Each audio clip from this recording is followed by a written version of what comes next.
I thank you very much for tuning into That Will Nevr Work podcast. So our guest today spent 15 years leading complex technology initiatives as an IT project manager, published a young adult novel, raised children, competed in natural physics competitions, and checked every box the conventional career track handed her. And then at 41, channeled a professional frustration she carried for years about finding professional clothing that was elegant, sustainable, and genuinely safe to wear next to your skin. She founded Rhubaia Ventures and launched one of the most innovative fashion tech ecosystems in Canada. So today, Rhubaia combines non-toxic, sustainably crafted professional apparel with an AI-powered virtual closet designed to solve the exact problem this episode is built around: the exhausting, energy-draining, creativity-killing experience of decision fatigue every single morning, and the quiet, profound relationship between what you put on your body and the confidence you carry into every room, whether it's in person or virtual. We'll talk about it right after this. Educate, empower, enable, impact. Thank you for tuning in to That Will Nevr Work, an award-winning podcast where we share inspiring information and personal experiences related to business and the entrepreneurial journey from those who are leaders in their respective field. Now, here's your host, author and business coach, Maurice. So I would to thank y'all for coming on to and listening to the show, but I would like for y'all to give a nice, warm welcome to Lacey McLean. Lacey, thank you very much for coming on today. Thank you for having me, Maurice. I very much look forward to having a wonderful conversation today. Most definitely, especially since, this is a very interesting topic, especially for those individuals that are listening to this show, because I think you have truly embodied the idea of thinking outside the box. Most definitely. Yeah, we've been trying. It's a team effort for sure. Always been a bit of a out of the box thinker. Try to balance out the left and the right brain thinking as much as possible. And as a result of it, it's occasionally come up with a bit of crazy ideas, we'll call them, that aren't a lot of entrepreneurial right. concepts and ideas kind of start out with a crazy idea.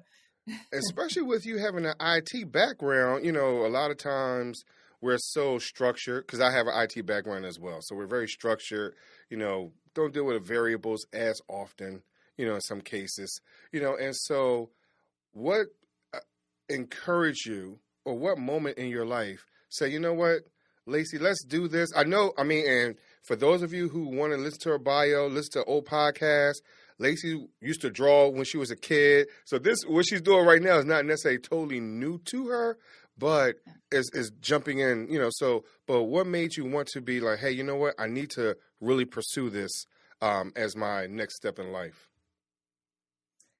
I think that I kind of felt like I was accomplishing a lot of things with the fitness competing and the career and writing, and I've done a lot of things, but I've always wanted to start a company and to really chase after my dreams, especially more creatively, because my day-to-day work, I still freelance project manage, and it's very logical. As you know, if we've both been in IT, you spend a lot of time really logically looking at the system of things and how you're going to get it done and organizing everyone. And you kind of spend a lot of time in that mindset.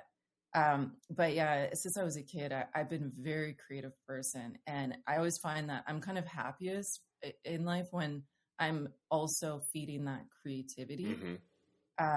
I had a fear that I think everyone does when they start out, that maybe my role in this world was to work exclusively for other people, not to actually have a company of my own. And then actually what ended up happening was my husband and I started a short-term rental property management company. And that helped me. We got that off the ground and ended up, we're still operating it today. And that kind of, once that started coming together, it gave me some confidence that maybe some of my wilder ideas that I have, that I could actually make them a reality. Now, I did grow up on the farm, on a ranch in Alberta, and I did see on my parents own and operate their ranch, and so they were small family farming operation, and I did see it growing up, and I was also in 4-H and kind of did all these things that introduce you to operating your own business. So I had different things that I've done throughout my life that would have, I guess, been an indicator that I may eventually be someone that would start their own company. But to start a fashion line and to decide you're going to build a brand new, innovative way of interacting with a wardrobe, it was definitely a lot, and it had somebody I occasionally look at Pinterest quite a bit. There'll be things that come up, and my sister recently posted this too. Like, if I could go back to my 2018, 2019 self and tell her what I actually ended up doing, she wouldn't have believed you. She'd be like, no way she started a fashion line. There's no way she went and built this app. Actually, my previous self would say, I know she has that idea, because I had that idea, at least a very kind of early idea for a long time. I've had it. It's just been building upon building. So the app, I think I would have been like, okay, maybe. But the fashion line, my old self would have definitely been like, yeah, there's no way. So where was the change? I was looking for something to bond with my teenagers. So my daughter's incredibly creative at herself, and I was kind of looking for something to connect with her, a project for us to do together. And so I thought, let's try to design some clothes together. And I took an online course, a fashion certificate course online. Nothing fancy, but just something to kind of start the process. And it was like a fire lit in me. And all of a sudden, it was so quickly, it just turned into, I'm going to do this designing, maybe figure out how to spend some time with my teenager. And all of a sudden I was like, wait, I really like this. This is really fun. And that little creative flame kind of lit. And then I started out with a simple idea, and then I was like, we could do this. And I was like, I could use my IT experience and my creativity in design, and I could actually totally rebuild this whole system, because designing a fashion line is not enough. I know, right? And then I remember kind of wanting to stop myself and just be like, okay, this is a little bit optimistic. Let's take this back 5 steps. But then it's just it just kept on.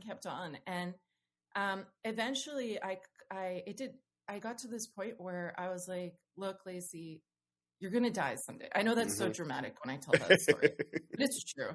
And I was like, I came across an article online about what happens at the end of our lives, and people that work in hospice, nurses that work in hospice care, about what is the biggest regret that we have when we get to the end. What do they hear most commonly from older folks? Right.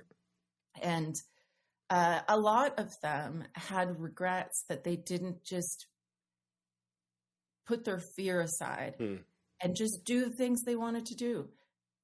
Start the company, do whatever it is that's on their heart and mind. And they kind of get to the end of their life and realize they probably had all the opportunity in the world had they been able to put aside the fear inside of themselves and move from a fear-based thinking of I'm not good enough to an action-based thinking of, okay, well, let's just start taking steps and start believing in ourselves.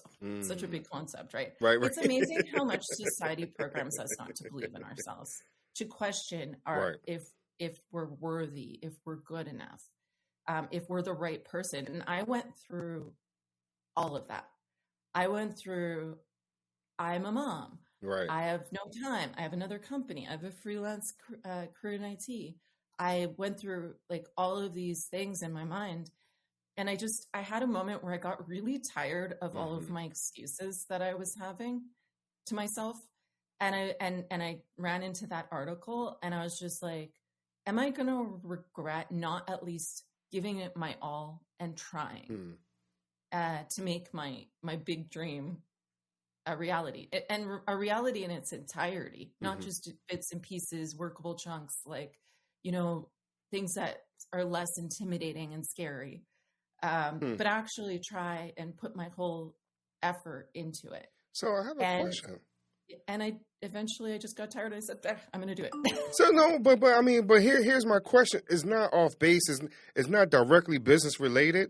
But what did it feel like for you, Lacey, to let your hair down? Yeah, I should let I mean, because that's what you're saying, right? You know, sometimes we get caught up. It felt so empowering when I finally got to the moment where I was like, you know what? I'm doing this. I'm doing all of it. I'm into, honestly, I did think, you know what? You might embarrass yourself, but people have short memories and you'll be okay. It felt empowering. And you know, actually it's given me the confidence to let my hair down more. Now that I've taken the steps to do that scary thing and actually executed it, I do find it's giving me the confidence to even doing podcasts. That was a little bit scary when I first started. And the more you do something, the less scary it becomes, and the more you start to enjoy it. And I would say with starting this company is initially I felt like such a rebel. It's like, look, I'm doing this. It's kind of against the grain. I certainly don't know anyone else that's in this particular line of work. And so I kind of felt, it gives you this kind of like climbing the mountain. And I bring that up because, again, like I said, I did my research and I listened to other episodes you were on, other podcasts you had done, and we're thinking outside the box just a little bit. You said, and something else that you brought up as well, to tie it all together, you wanted to work with your children, right? Bring them in a little bit. Well, it seemed like you did a little project with your son, part of this, right? And what I'm talking about, the thinking outside the box, right, where your company also touches, is the virtual space. Sometimes we don't think video games and business go together, right? You know, and then your kids, you know, ideas, whatever it is, sometimes we don't understand how valuable the little things really are, or how influential those little things really are. So those people that are struggling with that, what would you say to them just by thinking that far outside the box, quote unquote? Ask your kids. They have a different way of looking at things, right? Like, I'm aged myself, but I am in my 40s, right? I think 43 is just around the corner. And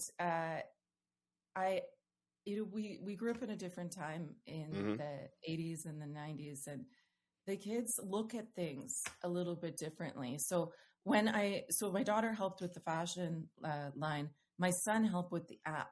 So I actually drew out IT person, right? So I drew out my plan and kind of had a general idea of what I wanted to do with the app, how I wanted to kind of revitalize how we interact with our clothes and our closets. And I kind of showed it to him. He came in this office and was kind of sitting with me, and I showed him the plan. And he kind of was sitting there. I could see he's a very creative kid too, a little bit more logical as well. And he's a big gamer. He loves playing his games. And he's kind of like, wheels are turning, like, you know, Sheldon, like, what's up? Like, what are you thinking? How can this be better? And he's like, well, why don't you think of it more like a video game, which is kind of what we're saying. And he's like, why don't you make it shareable? So people could share their closets back and forth.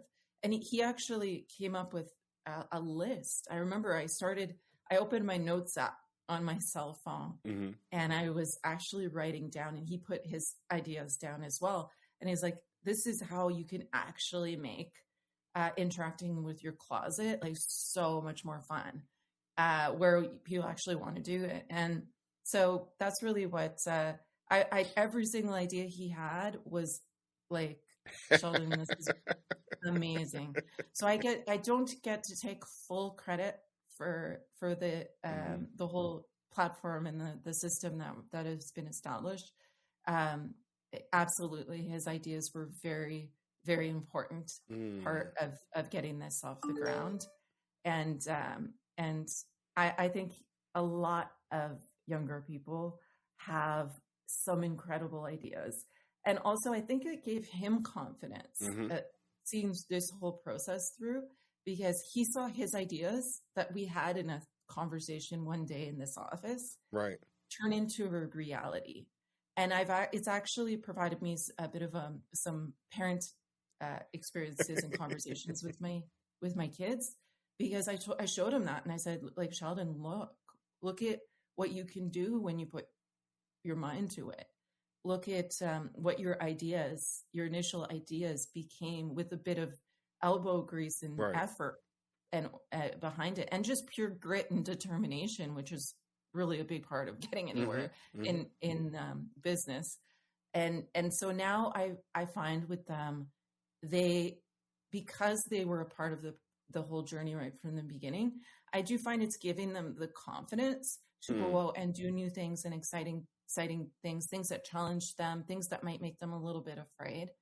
I'm seeing that in the kids for sure. So I'm going to be honest with you. You've probably touched about, I don't know how many topics that a lot of us founders go through. And I'm saying that because a lot of times we hold too tight to our dream, and we don't think that anyone else can move forward with the mission or the vision, those type of things. So we hold too tight. We don't want to give up any power, all that type of stuff. So sometimes we don't allow our employees, let alone our kids, right? Yeah. Or people that we view as kids. And so what allowed you to give up that stranglehold, in those moments? Because a lot of times we don't want to let it go.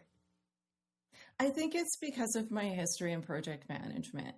It made it a little bit easier for me, because there's no project that I've ever worked on that has been delivered solo. And I think it because I know that just from years of being in the business of projects, that the project manager is just one person, but they can't deliver a project all by themselves. It's ultimately a team that has to come together, and it's a hive mind of ideas and efforts to deliver a truly successful initiative. And so when it came to listening to others' ideas and working them into the whole vision, I think it was a bit more second nature for me, because I already knew, look, I'm not going to be doing this alone. There is a team behind Rhubaia as well. Like once the company kicked off and we started the official design and planning for the whole platform, one of the first things you do is first you kind of start your early ideas and requirements and jot down some basic plans, but then you actually get into the design, the Figma design. And so even through that process, that was a huge collaboration. There was ideas that, like, I started out with my initial idea getting down on the Figma board, kind of with a bit more basic design. And then as more and more developers and team members were looking at it, we're like, ooh, but we could also introduce this feature and functionality, or we can make it better here. And so it was ultimately just a group effort of just ideas, and it was just being open to them and being able to put them down into the plan, and be open to the fact that other people might have good ideas as well that are going to help make it even better. And we are live, so the app is live. You can download it on Apple and also Android, and it's we're about to release another version of it even. So another thing, being with the IT background, we know version 1 is not the end. Right, right. There is always going to be new features, new enhancements. You're going to figure out something else that's really cool that you could do with the tool. And so we're even probably around August timeframe, we're going to be introducing even some really, really awesome new ideas that we've all collaborated on. So yeah, it's you start out, you're an entrepreneur, you have an idea. Probably the best advice I have for anyone else starting out is the fact that you're not on this journey alone. And actually, I highly advise that you bring others and fresh new ideas to the mix, because when somebody comes in with a fresh view on your original idea, they can see holes in the plan a little easier just because they're not as close to it, right? Wow. When I was writing books, it is such a good example of it.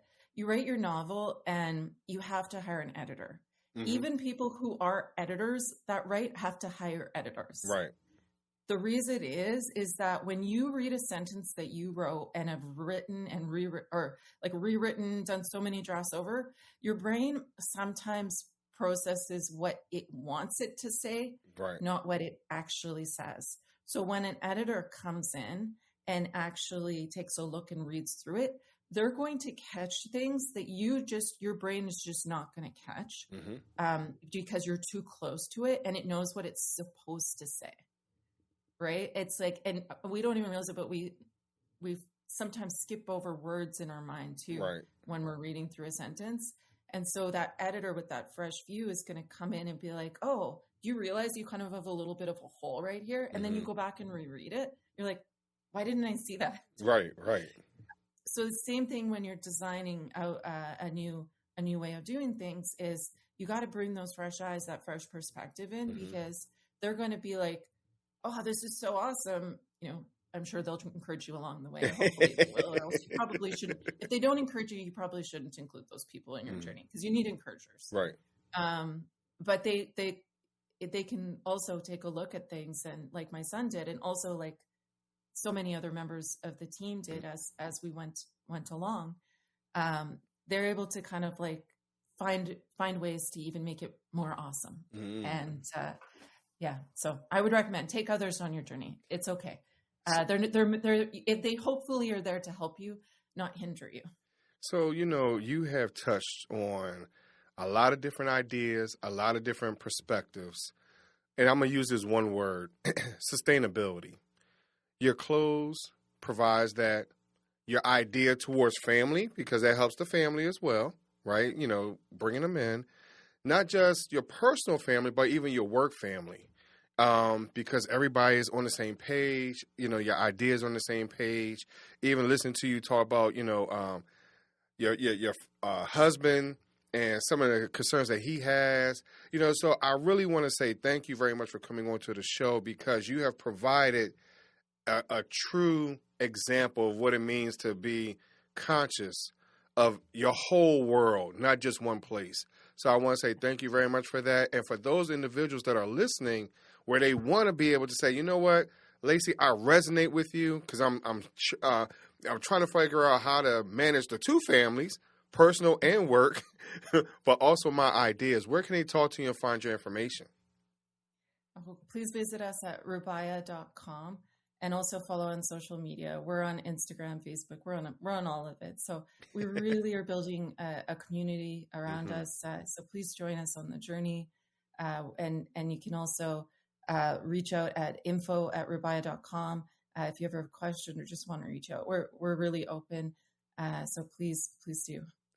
So I greatly appreciate you coming on to the show. But I have to ask you my question that I ask all my guests. I really would like for you to think outside the box, be your true self. So would you rather choose 3 doors or a fork in the road? 3 doors or a fork in the road. There's no right or wrong answer. I choose the fork. I think I would choose the doors. I don't know why. Okay. I just feel like I would choose the doors. Okay. Yeah.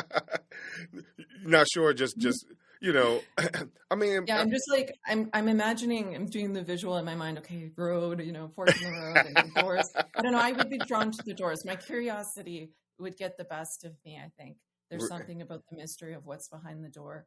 And I think I would end up being like, oh, I want to see what's behind there. Now, with me saying there's no parameters and use your imagination, does that take that different? That would you answer differently? Do you think? No, I think I would choose still doors. Okay. Doors. Okay. Yeah. All right. Cool. I mean, because when I've asked that question before, because I'm asking from a standpoint of, if you choose the doors, are the doors already open? Oh, if the doors were already open. That's what I mean by no parameters. Well, it depends what's behind it. If I can see, then it gets into the whole like, oh, curiosity killed the cat. Right. The fact that it would change anything that the door is open. Like, it is actually really says something about human nature. Right. But if I could, so it really depends. I think if the doors were open and I could see what was behind there, it's now it comes down to, okay, well, what is behind there? Right. Like, what can I see versus not see in the fork in the road? Okay. And also with the fork in the road, when I picture it in my mind, I kind of picture each road is different. Like, one's a rocky gravel road, one is paved, one is, and then we get into,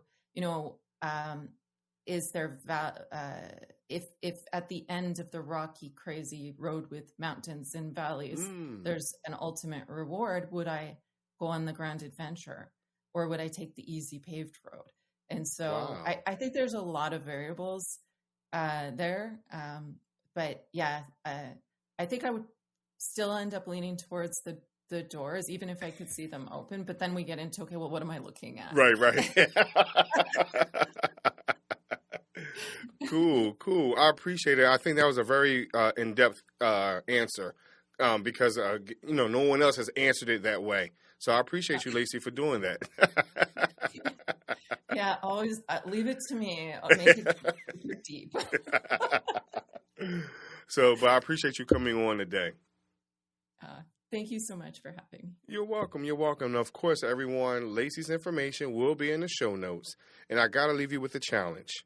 Today, I want you to audit your morning decision load. This week, I want you to pay attention to what the first 20 minutes of your morning actually costs you in decision energy. How long do you spend in front of your closet? How many things do you pick up and put back? How do you feel when you finally walk out the door? Are you settling or already depleted? Then ask, what would a genuinely intentional morning wardrobe system, curated, coherent, aligned with who you are, give back to the rest of your day? Start with one decision. Remove those 3 items from your wardrobe this week that you repeatedly bypass and that drain your energy rather than building it. And, of course, visit Rhubaia. It'll help you answer the whole thing. I thank you very much for listening to That Will Nevr Work podcast, and I'll talk to you a little bit later. Thanks for listening. Follow Maurice Chisholm on social media to stay connected and check back weekly for new episodes. Until next time, that will never work. Or will it?